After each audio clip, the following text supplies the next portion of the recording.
Yo, what's up, everybody? Welcome back to another episode of the Think Big podcast. Today's episode 76, brought to you courtesy of the internet. Thank you very much, internet, whoever created it. You're the man.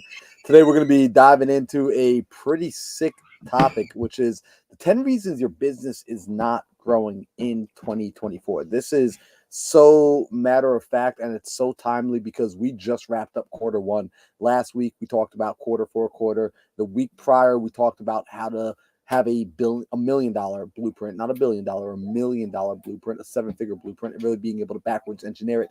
And now that people have that information, I'm still worried. I'm still concerned. The guys and I talked about this, that what would be the reasons people don't succeed now that they've been given the formula, now that they've been given the blueprint. I mean, arguably, you've been given better information, more qualified information from qualified practitioners of the information than you receive in $10,000, $20,000, $30,000 masterminds and real estate courses and business courses. So you have the information. It's no longer a lack of resources.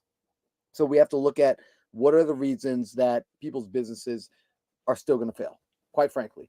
And the reason you want to pay attention to this today, because if you understand why a business is failing, you can then go inside and make sure that you are not suffering from one of these 10 major afflictions.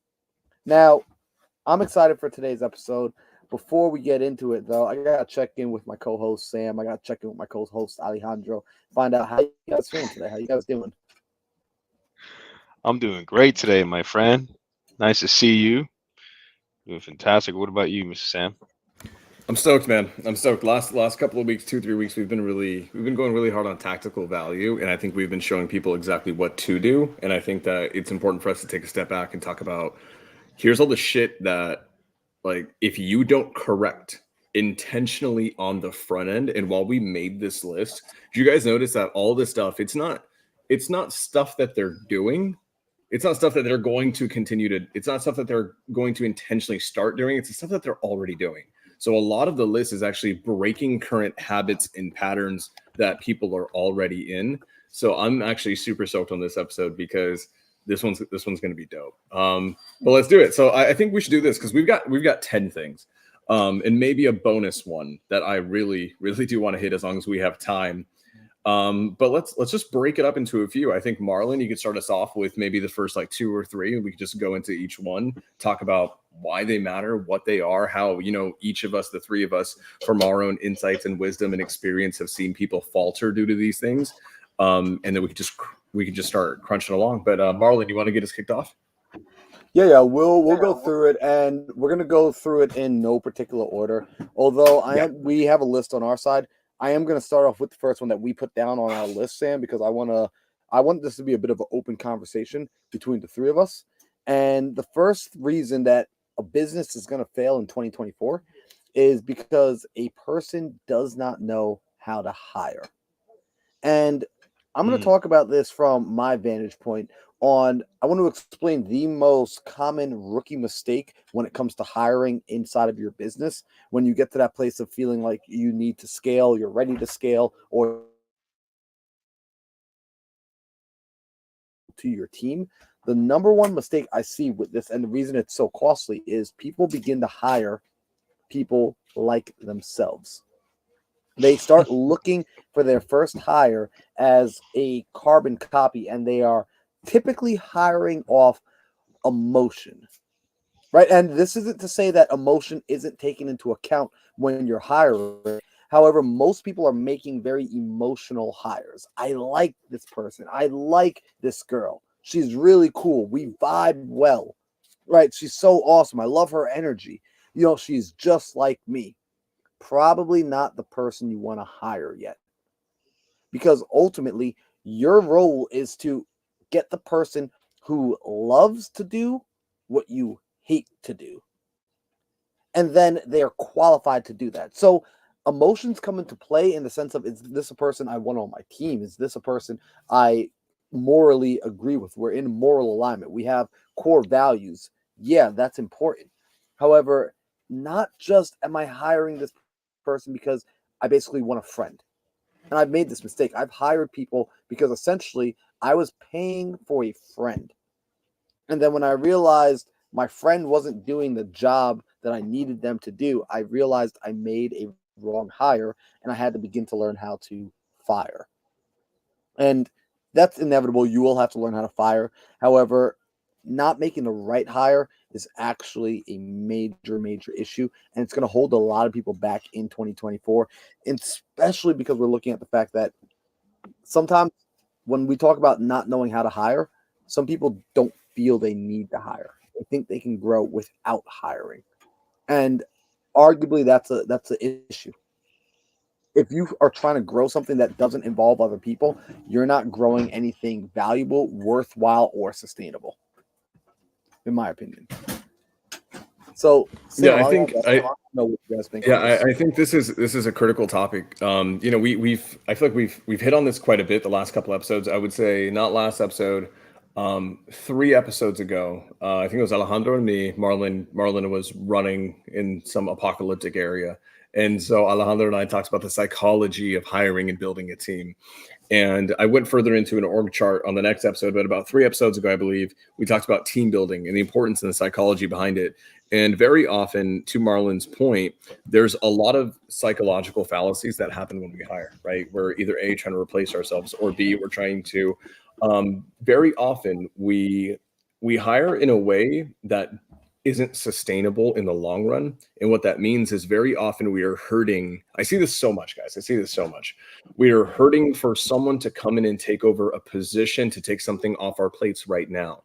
And because there is so much pain with all of the work that is involved right now, it's become so cumbersome. What ends up happening is that we rush into a hire and we don't take the proper steps in care that need to happen. So for me, guys, I always, liken it to this experience that I've had in my life, is that I used to work for the government, and whether it was the local government, state government, and federal government, worked in all 3 rings. The hiring process was not quick and it was not easy by any means. We had to go through physical fitness tests, several of them, medical examinations, psychological or psychiatric evaluation, polygraphs, which is a fancy word for lie detector tests. We went through extensive background checks where they would come and talk to, my employers, my colleagues that I used to work with, wherever I was working, my local, just like my personal friends who I play tennis with. They would go to these deep ends to basically vet every single thing about me. And they would harp on the smallest things, guys. One of the smallest things with me, Marlon, you guys know this. I don't drink. I don't drink alcohol. It's something I just don't do. There's no, grandiose reason behind it. I just don't. It's just not what I like to do. And they literally never believed it. They never believed me. And so it was a theme, because it sounds so outlandish that at the time I was in my young 20s in college, that's you don't drink. It was a consistent thing on my background that they would harp on these character traits, because these character traits affect you and they affect your ability to perform the job or be good or be, at the most important, at the end of all of it, a qualified ambassador for the agency, for the role, for that level of the government, right? You're supposed to be a qualified ambassador for everything that you do. And when I got into this industry, I started seeing that, JVing and squatting up is such a buzzword. And guys, we JV a lot. We're dispoing, I think 8 or 9 JV deals right now where people have sent us contracts. We crush JVs. The problem is that when time comes to launch the business in a really effective way, what we end up doing is we rely on that JV mentality where it's a quick start. And then those things are great because they're quick starters, but they also burn out really fast. And then when I started having this issue where I call it running into the solopreneur's curse, where I couldn't build a team that, lasted long enough for me to exit the business, what ended up happening is I sat down with a mentor of mine who knows about my previous work history. And they said, hey, out of the people that applied, how many people applied for every, one of you that was hired? And it was about 1,000 to 1 ratio. It was literally over 1,000 applicants to 1 hire. And I was fortunately that 1 hire. And they were cool. They found the best of the best. How do they do that? What steps do they go through? And I'm well, this, that, and the other. And then my mentor looked at me and he was like, Sam, you want to make $100,000 a month and you think you're going to find the right talent by 1 phone call interview and that's it?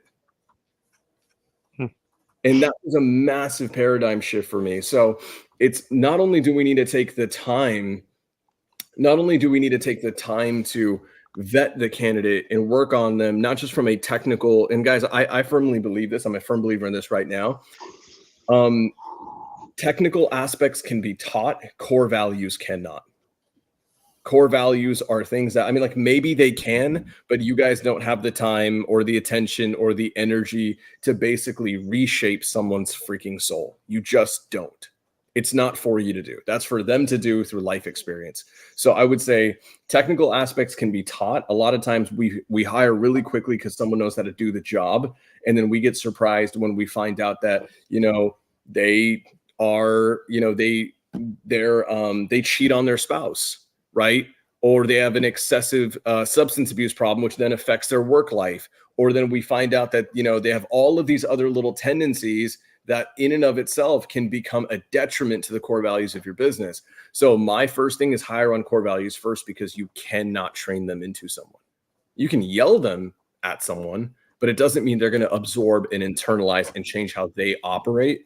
Right. And so that's a huge, huge, huge thing for me. But 100%, if you guys want us to go deeper on that, 3 episodes ago, we actually went heavily into the psychology of hiring and building a team. And then 2 episodes ago, we actually went over building $1 million blueprint, where we basically talked about the different positions and what they need. Alejandro, do you want to hit anything before we move on? You're muted. You're muted, Alejandro. Yeah, my bad, guys. I have a question, Sam. I know you talk to a lot of business owners and all the cool stuff. Do you see a tip, somewhat of a top 3 core value that people like to hire based on? I would say out of the top owners I usually see a trend, and this is why I hire specifically for this. There's like different types of roles that I'll hire for. And for me, what really matters more than anything are my directors, right? My directors are the ones who basically run the businesses. And to me, they're the ones that matter the most. And so I like to use these 3 things. I like to see, it's not a make it or break it, but I like to see these 3 things because they tend to come along with a lot of traits that are perfect for my core values. And I like to hire from former military, law enforcement, or collegiate or professional team sports. Why those 3 things? All 3 of those things understand teamwork first. They understand the mission, which is the company, the business, the organization, the team winning comes first. And that's why with me, both my directors right now are former military, one's from the Air Force and one's from the Army. And we have like this general motto, and that's, mission first, then team, then me.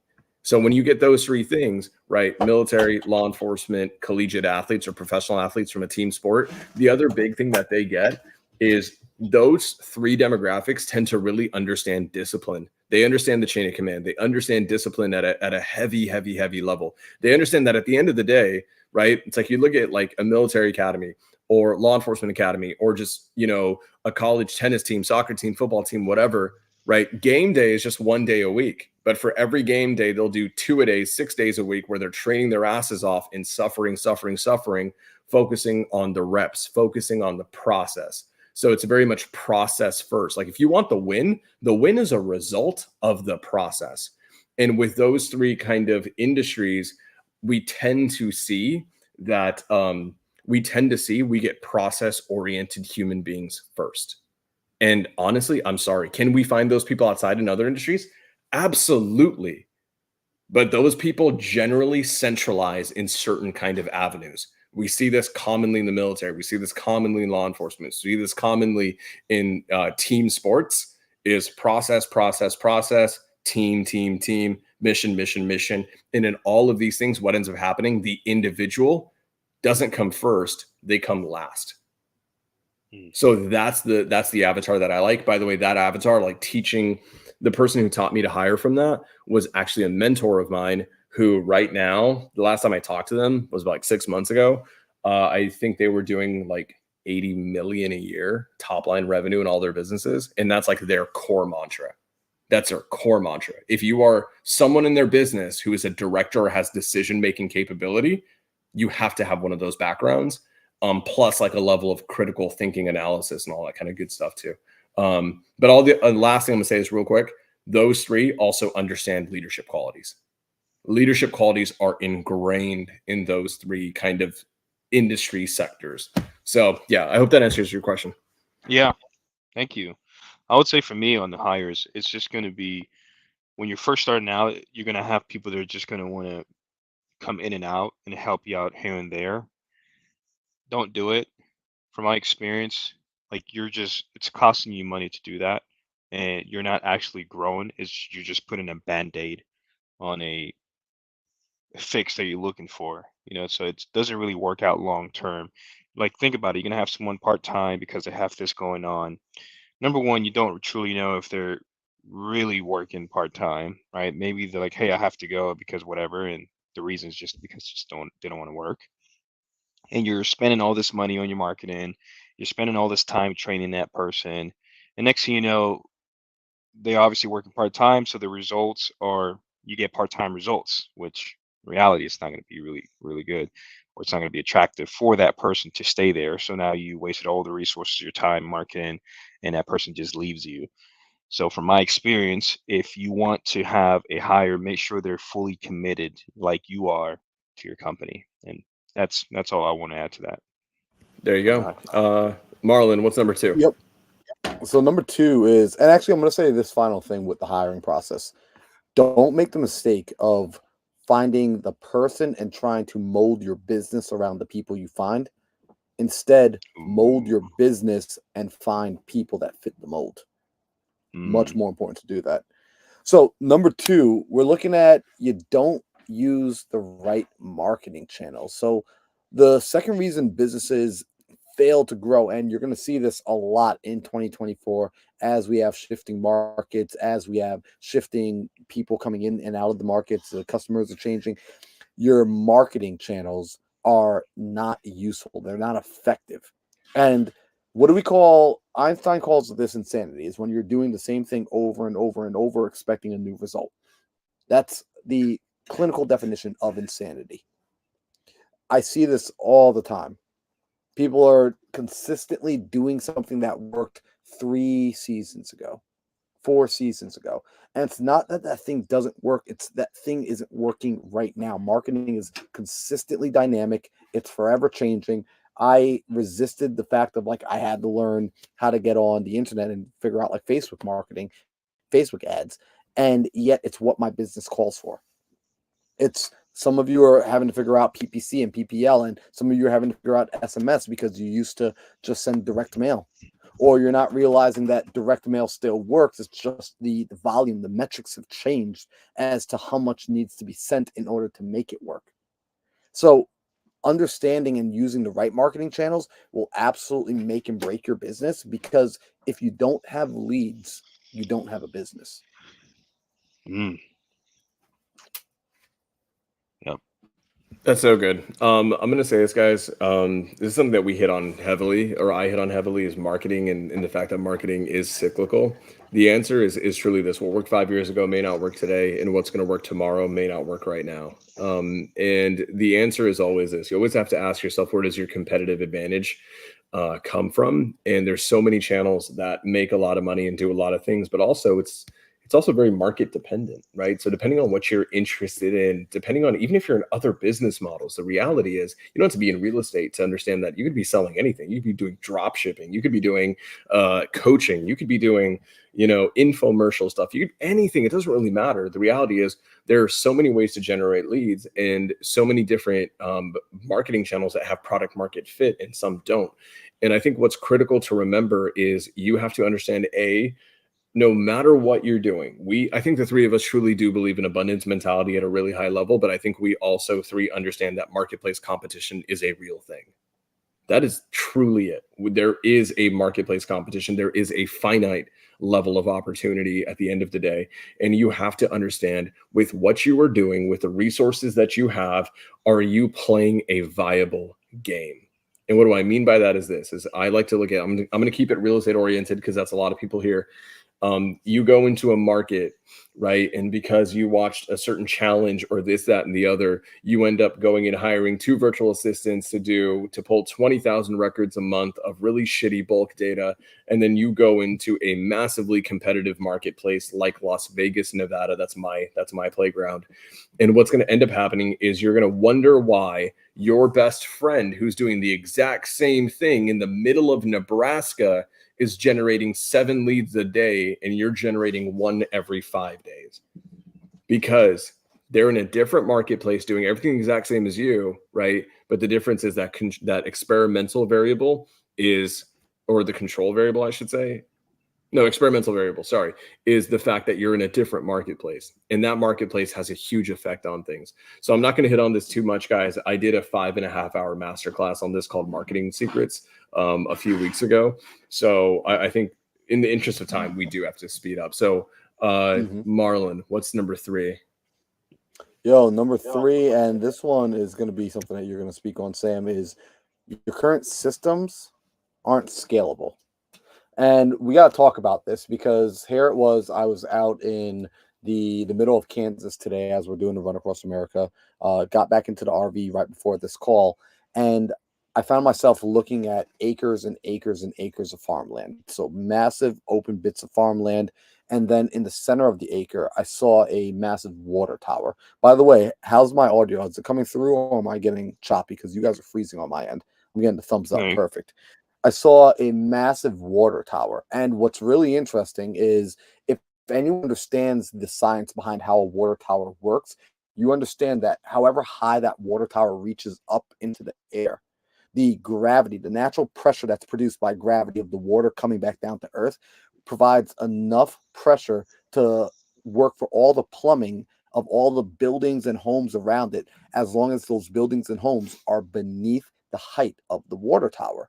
So this is something that, a child can figure out playing in the backyard if they were to build something, that's only 3 feet up and they have it providing water pressure for something that's 1 foot up. Because it's a good system, because it's built on a solid foundation, the science is solid, it is infinitely scalable. We're able to build cities with skyscrapers that reach hundreds and hundreds and hundreds, theoretically, hundreds and hundreds of feet and stories into the air if we're able to build a water tower equally high next to it. So it's by understanding good structure and understanding good foundations, you can actually scale something. If you find that when you start adding more to your system, it begins to break, you weren't building something that was sustainable. It wasn't strong enough from the start. So the cracks will be seen because ultimately a lot of people make the mistake of feeling I'm ready to scale. In fact, I was talking to a guy who reached out to me earlier today. He said he wanted to do coaching. And I said, well, what are your goals? He says, I want to scale by the end of the year. I said, what's your goals in the next 6 to 12 months? Sam, he said, I want to scale. Sam, what do you think I asked him right after that? I asked him, what does that mean? Like, what is scale? Define that. Exactly. Like what? Because everyone's definition of scale. And he said, well, to me, scale means I don't need to work. And I was like, okay, well, then we've got 2 totally different definitions of what scale is. To me, when you're talking about scaling, you're talking about increasing the size of what is working. Effectively, you've created something that works, and now we're increasing the size. We're enlarging it because it's such a powerful situation here, and we're increasing the efficiency of it. Right? We're increasing you had 1 input that produced 1 output. Now that 1 input is producing 4 outputs. To me, that's what scale means in my mind. So what was really, really interesting is a lot of people are going to set their goal this year to scale, but they aren't building a strong, proper foundation. This is why blueprints matter. This is why if they go back to episode 74, where we talked about $1 million blueprint, they'll realize that it's not about the vanity metrics. It's not about trying to impress your friends by telling them you've hired 40 new people. It's more about building a rock solid foundation, building your business on a rock bed instead of sand. I highly recommend, by the way, people go back and watch episode 74 if you haven't done so already. So good. I'll say this. I want to give people an applied example that I see day in day out, and this is the issue. So I'm a firm believer in. I think JVs are phenomenal. I think we all do. I think JVs are great. I think JVs are a season that you start with and a season that you can potentially come back to down the road. I think in the beginning, when you don't have time, money, experience, or all the three, what ends up happening is you like to JV a lot because it helps you get through a season. And then it's very pertinent for you to go learn the business as a whole, right, in a vacuum, where JVing with someone else is not an option. So you can learn how to actually, create a business that has structure and systems and processes that can actually have scalability. And then eventually, when you have the foundations and the systems and structure, you can bring JV back as just another, lead generation pipeline, and that's it. But I see this so often with the JV model, because it's so consistently available with newbies and intermediate folks. Is newbies will come in and they will JV, and what will happen is that JV will become their entire business model as a whole. And there's nothing wrong with that. I'm actually a huge advocate of that. But what ends up happening is they will reach a bottleneck in their business when their personal development hasn't developed past, I need to outsource sections of my business to other people. It is one thing, guys, to JV and outsource sections of your business to someone else because you understand what it takes to do all those things. You know it through and through, and you have made a tactical ROI-based decision that the pros versus the cons, the inputs versus the outputs, it's worth me outsourcing that, and I understand that. That is what I call tactical JV. It is absolutely the right way to do it. What ends up being the bottleneck at scale for a lot of people is they never personally develop themselves as business owners. So they have the entire, foundation of the business, right? You have marketing and sales, TC fulfillment, and then, disposition on the back end. What ends up happening is they never learn those holes. Right? They never care to develop themselves past it. And what that does is it creates something very dangerous. It creates codependency.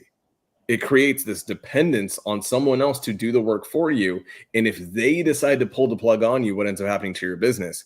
It falls apart because you as a business owner didn't self-develop enough to understand what was missing. So I'm okay with JVing. I'm okay with JV even being your base business model, as long as you understand JV as well as I understand PPC, PPL, direct mail, texting, cold calling, the whole nine. If you understand it as a business through and through, then it's worth doing at scale. Yeah. Question for you, because you were a business owner, and I don't want people to gloss over that, because you do business owner very differently than entrepreneur, than really. How many people do you see in business? This is going to be I'm asking your opinion because I'm sure none of us have the statistic on this. At least I don't. How many people that you see in business, do you feel are business owners and mentally view themselves as such? And how many people do you feel what's that statistic? If there was is it 20% of people that you see in business actually identify as business owners, 10%, 5%, 90%? How many people identify that and their behaviors reflect the actions of what we would define a business owner? Personally speaking, I would venture to say less than 1%, honestly. And the reality is that we know for a fact that 99% of businesses will never reach $1 million in a year. And then less than 0.4% will ever get to 10 figures a year. The reality is, I think that you're so critical on this. You're so good on this. It's an identification epidemic.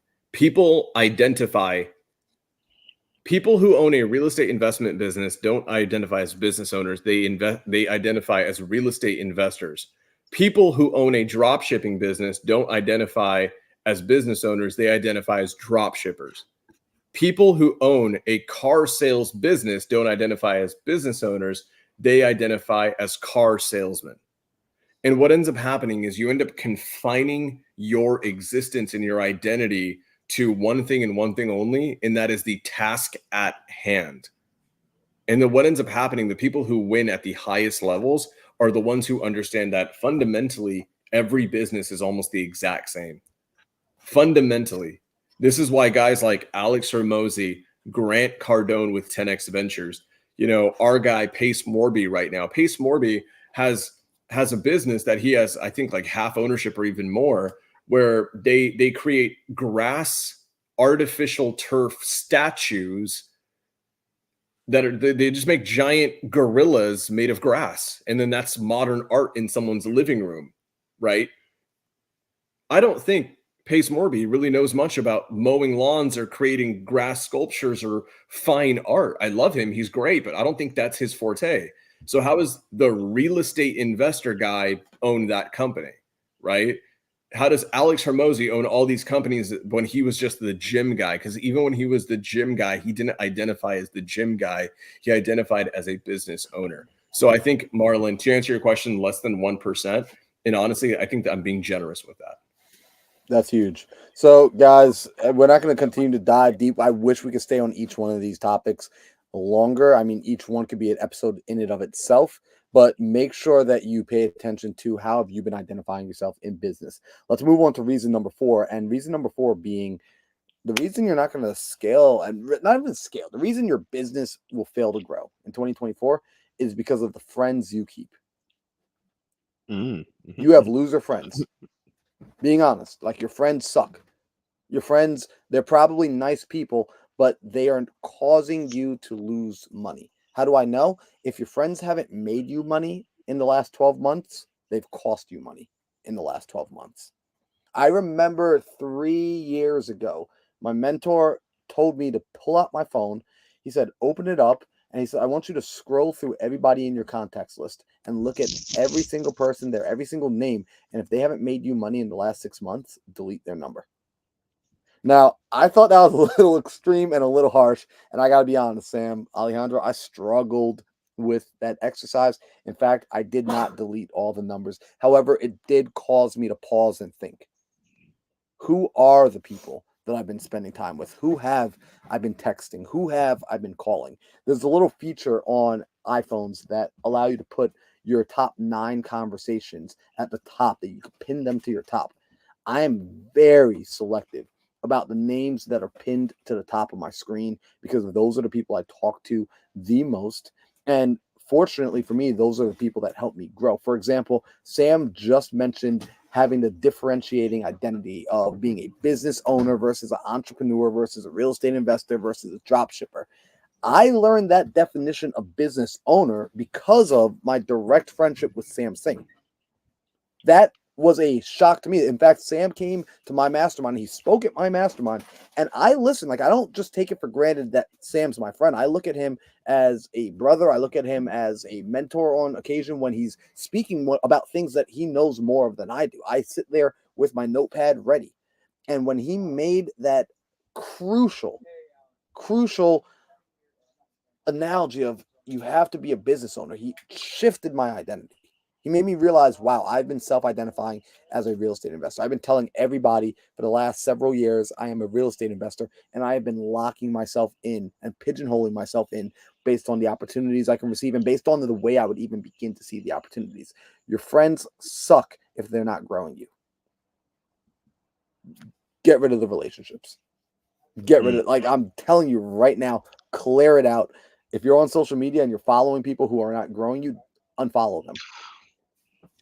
I'd like to add on to that, Marlon, if that's okay. Yeah, go ahead. It's whenever you're starting out, it's easier to keep your older friends around because they keep you, quote unquote, comfortable. Comfortable being, quote unquote, yourself. However, if you're trying to grow, then you have to become someone new. And that is the number one thing that a lot of people won't understand. And even myself, it took me a little bit to understand, where it got to a point where, you know what, it is okay for me to be different than my current friends. Because how can all the current friends I have, they're all broke. So how can I not to be okay becoming someone else away from my friends to become someone new and succeed and achieve my goals? So keep that in mind. It's like, are you keeping your friends around because they truly make you happy, or they make you feel comfortable being, quote unquote, your current self? But you have to change. To change things in your life, you have to change yourself. I'll say this. I want people to have an ability to filter this. A friend and mentor, someone I consider truly a friend, someone that I look up to and I admire and I respect greatly.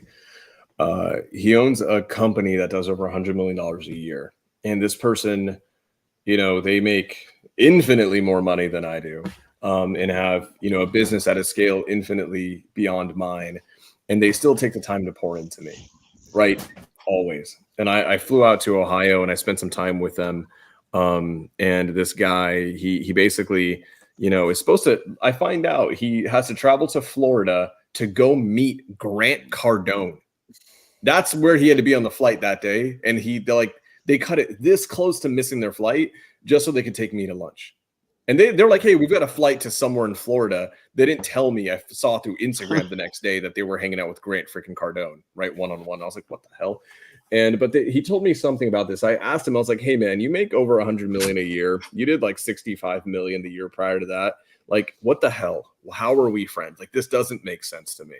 And he said, Sam, at the end of the day, it's like, I don't care about how much money you make. I really don't. I care about how obsessed you are with reaching the next level, because you are as obsessed as I am with reaching the next level. And I told him that I had friends in my life who I was like struggling with because I felt like I was outgrowing them. And he said something to me that was a phenomenal filter. And he said, Sam, you'll get to a point where you will understand who to cut out, because they will be what you would call remember when friends, right? They're remember when friends. And whenever you hang out, all they do is talk about remember this, remember that, remember when we did this, remember when we did that. Like, don't get me wrong. Like, we do a bunch of cool shit together. Marlon and I jump out of planes together and we have a great time talking about it. But Marlon and I probably spend 90% of our conversation talking about the stuff that we want to do together in the future, the things that we want to grow towards. And so that's an amazing filter, is when you meet up with people and your friends and they're still talking about the same shit, the same stuff, the same everything. And most importantly, this is my big filter, guys. If 6 months go by and you and I take some distance, we take some time, we come back together in 6 months. If I find out my friends personally are solving the same problem that they were 6 months ago, then nothing against you. It's nothing personal. We're just not in alignment. That's it. I only want to be around people who only have to solve a problem one time and they never have to solve the problem again. And I feel like there's friends in life. You guys, a lot of you guys will actually find out. A lot of you guys will find out that there's been people in your life who just keep going back to the problems, right? If you have a friend who's in an abusive relationship and you're wondering, why don't you just dump the asshole? And then like every 3 months she's back with the guy. Eventually you're going to get tired about telling her to dump the guy. You're just going to be like, well, at this point you just keep going back, right? And it's hard for me to feel sorry for you, even though I do, because you're becoming a willing participant. And so when I have friends who are solving the same lead flow problem, the same business problem, the same team building problem, the same whatever, I see that this trend can, persist for 3 months, 6 months, 12 months. What I'm failing to see is a growth rate, right? And for me, that's critical. Why do I love these guys? Because every freaking 5 minutes, these guys are leveling up and solving a new problem, right? And they thrive off of it. I know Marlon. Marlon is obsessed with what is the next thing. He would get bored in life if he solves the same problem over and over again. And so that's a huge filter for me. Guys, just find out what the filters are for you and hold everyone to those standards. Okay, what's next? Huge.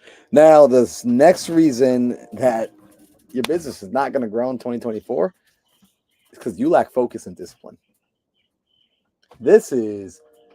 I would argue that if I had to put the most important one to pay attention to, I would argue that this is up there. Maybe at the end we'll go back and we'll see which one's number one. However, the lack of focus and discipline is the reason most people are still trying to figure out the same problem, like Sam said, 6 months later. It's because you actually had the blueprint. You already knew what needed to be done. You just weren't willing to be consistent enough and persistent enough to get it done. And that comes from a lack of focus and a lack of showing up day in and day out to do the boring, unsexy things. In fact, Here it is that my friends and I were running across America. You guys obviously know this. That's why I'm in RV right now.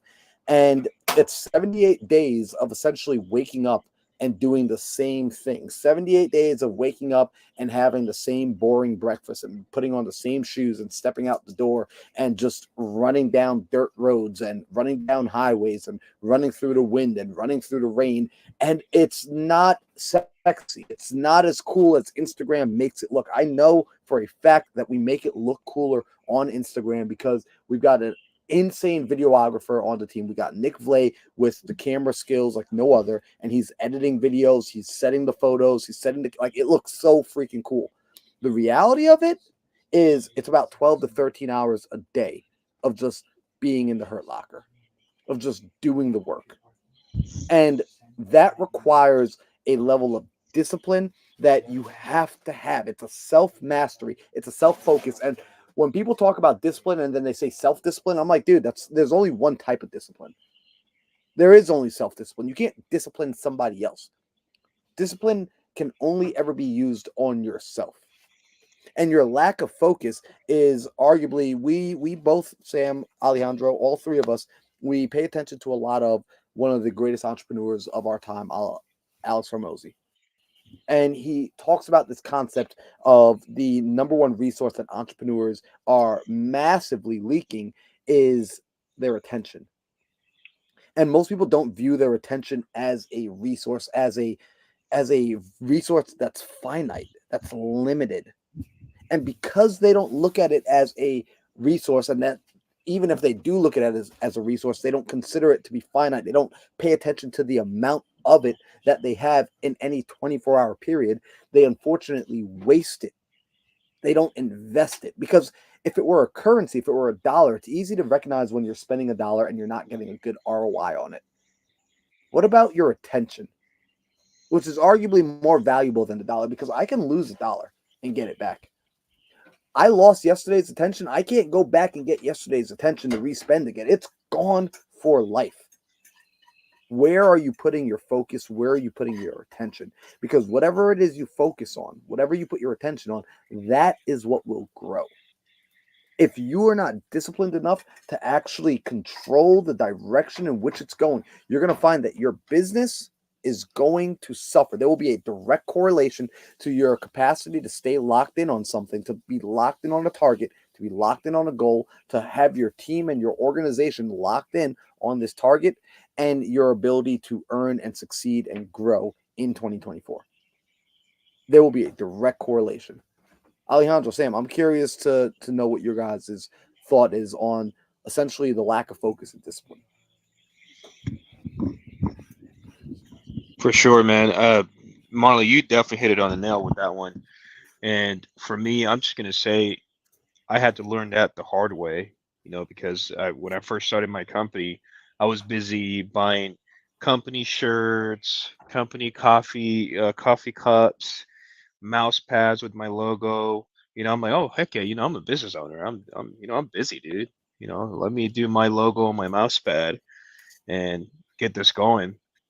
But 30 days down the line, I didn't have any closes. I didn't have any deals funded. So I'm like, wait, I need to get that money back. How do I do that? And obviously, the necessary thing to do is to do the hard things, which is to stay focused on making calls, underwriting, calling buyers, building a relationship, et cetera, et cetera. Depending on what business you're in, you have to focus on what you have to do to propel forward financially. And that is always going to be the hardest thing. And whatever you do, I would practice on starting small. If it's really hard for you to focus, for me, it's, believe it or not, it's really hard for me to stay focused. I have to design my exterior world for it to benefit my interior world, which is my mind. I have to turn off my iPad. Do I have to put it on do not disturb? Do I have to put it on airplane mode? I have specific what is it called? Google extensions that if I get on YouTube, I don't read comments. I can't read the comments. If I get on Facebook, I can't see the timeline. I only go on Facebook for the necessary things.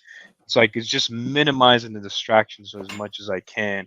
Have my airplane mode, have two phones. If I'm going to bed, if I'm going to go hang out with my lady, then it's just my personal phone. work stays here, etc. Like there's just different things, and you have to find out what really fits your life. But whenever you're in at the battle station, which is what I call it, then Mhm. get ready for war. Nothing else. That's it. You don't take phone calls. You do what you have to do, no matter what. So that's my take on it. Huge, huge. Last thing I want to say this just to kind of prove a point here, guys. Um, it took me about 25, maybe 30 deals before I even had a proper email, like a proper business email. I literally, guys, got to about like 30 deals like closed under like my samsing@gmail.com email that was going out to sellers, right? Before I finally got my shit together and like got like a Sam property investments, whatever, at property investments, like an actual domain email. I didn't get a website until I had crossed 45 to 50 deals. All I knew was one thing, and that's that if I made the dials and talked to sellers, we would do deals. Everything else, though, even the email didn't matter. Even the website didn't matter. Hell, to this day, I would probably venture to say that out of the 220, 230 plus deals we've closed, I would probably say maybe 3 sellers have ever actually looked at my website. So, yeah, 100% focus on the shit that actually moves the needle today. Awesome. Yep. Roland, what's And next? I'm gonna beat the nail on the head one more time with this is odds are there's only one thing that you really need to focus on that if you just did over and over and over, it might not be the most efficient thing. It won't be the thing that you're going to do for the next 20 years, but it will be the thing that if you can commit to doing one thing over and over, like Sam said, if make the calls, freaking make the calls until it works. If it's knocking on doors, knock on freaking doors until it works. The key word here is until. That is the key word. That's what discipline is. That's what focus is. That's what persistence is. It's until. And then after you get a result, and I'm telling you, you're all going to suck in the beginning. You're all going to be doing massively inefficient things in the beginning, no matter who you are, because that's the nature of growth. If we got it right the first time, there would have never been another iPhone after the first iPhone. And yet we all stand online to buy the next iPhone, and we'll stand online to get the iPhone 27 whenever it comes out. Lock in and commit. All right, next one. Let's roll. We've got, this one's such a good one. The reason your business is not going to grow in 2024, you don't know how to prioritize things in your business. That's just the truth. You don't know how to prioritize. So let's talk about what prioritizing actually means, because this is one of the key habits that I get paid thousands of dollars to teach people how to prioritize. So let's talk about what prioritizing is, because a lot of people think about becoming more productive. We look around on the internet and we start to feel, man, I see it all. I see the Elon Musk of the world having multiple companies. He's taking people to Mars and building electric Cybertrucks. I see the Grant Cardones and they're buying every single building in Miami. I see the Oprah Winfrey's and she's starting her own channel as well as starting schools across the country, like across the world. How are these people doing so much in the same 24 hours? Because arguably we all have the same 24 hours. Right. And like it seems like that person gets more done. Well, I would say those people do get more things done in the same 24 hours, but it's not by having more things on their to-do list. It's not. Instead, what I would argue is the people that we see getting multiple things done effectively have understood a key word, which is leverage. They don't try to do more things. They try to do the things, or they don't try. They do the things that produce more. That for their input, they get more output. That's what leverage allows. Leverage allows me to put less or the same amount in, but get more out on the backside. Bad business owners, people that are going to fail in 2024, are the people that live off of their to-do list. I got to be honest. Like that's what you're using to operate your business. You're using a to-do list. The problem with a to-do list is it does not differentiate which tasks are more or less important. And Peter, I would say it's not time mastery. It's not time, because you can't master time. You can't slow the clock down. You can't speed it up. You don't have that control. If you do, come talk to me. I'll pay you a lot of money to teach me. But until someone can show me how to pause time and they can make the clock move slower or faster or whatever it is, 24 hours is always going to cost 24 hours. 1 minute's always going to cost 60 seconds. So instead of trying to master time or even manage time, what I need you to do is get better at identifying which task is going to be the biggest needle mover in your business. In order to properly do so, you need to be able to clearly identify and communicate to yourself and your team what the goal is. If we don't know what the target is, if I don't have clarity around the target, it's going to be impossible for me to prioritize. I need a destination first in order to prioritize, because here it is that we have a destination. We know we have to get to Central Park by May 18th. Because of that, if Drew and I were to run 40 miles and we went west, that action would be considered great on a normal day. But because the target is to get to Central Park, heading west now becomes the wrong action. It becomes an action that hurts me. Making calls and cold calling might be a great action, but if you're telling me, hey, Marlon, I need to close a deal by the end of the week, then you shouldn't be cold calling. You're going to probably want to go and JV and dispo somebody else's deal. That's going to be a more effective, higher leverage task for you to do. Go find someone who already has a contract and go sell it for them.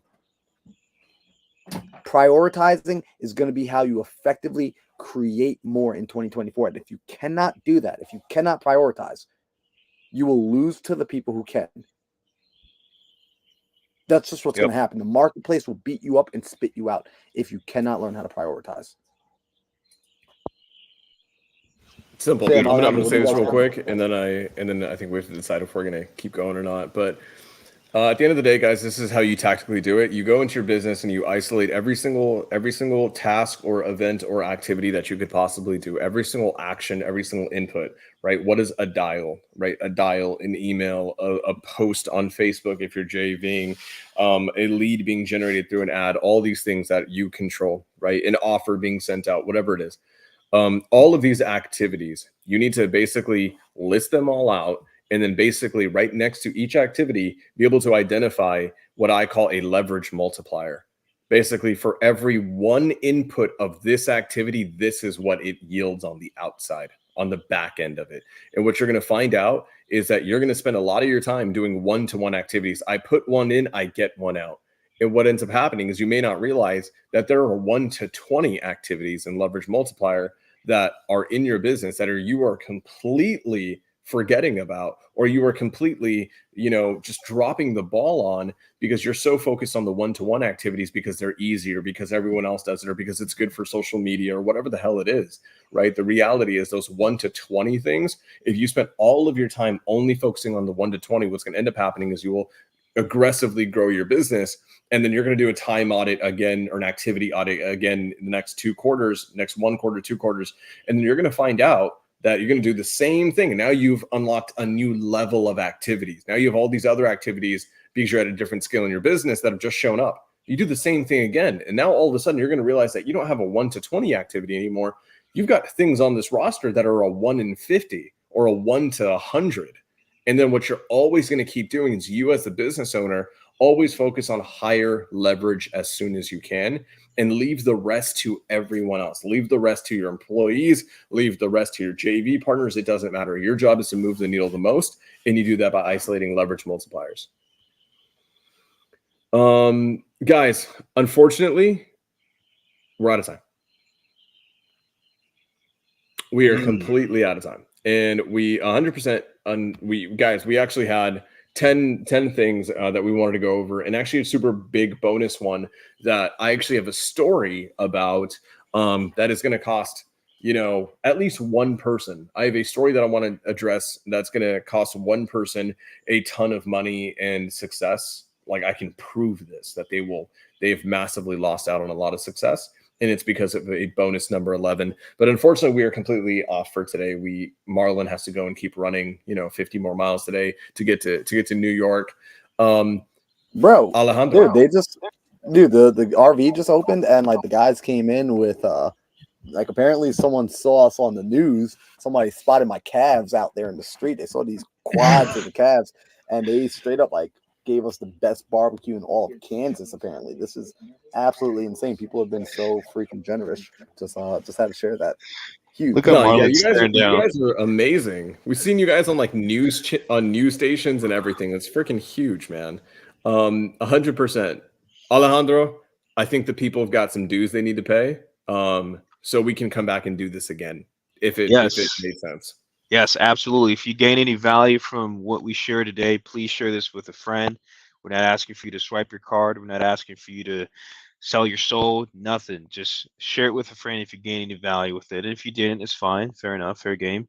But we would really appreciate if you share this. We're growing this organically and want to bring in like-minded people like yourself, like you guys that are watching. And yeah, look, you get to hang out with people like Marlon. Those are the quads. Those are the quads. Those are the quads right there, ladies. Come on now. Yo, I'm just saying, like those quads and those calves were on the news. Yeah. Wow. Channel 13. Channel 13. All right. Perfect. But I'm just a normal guy. I swear, I'm just a normal guy.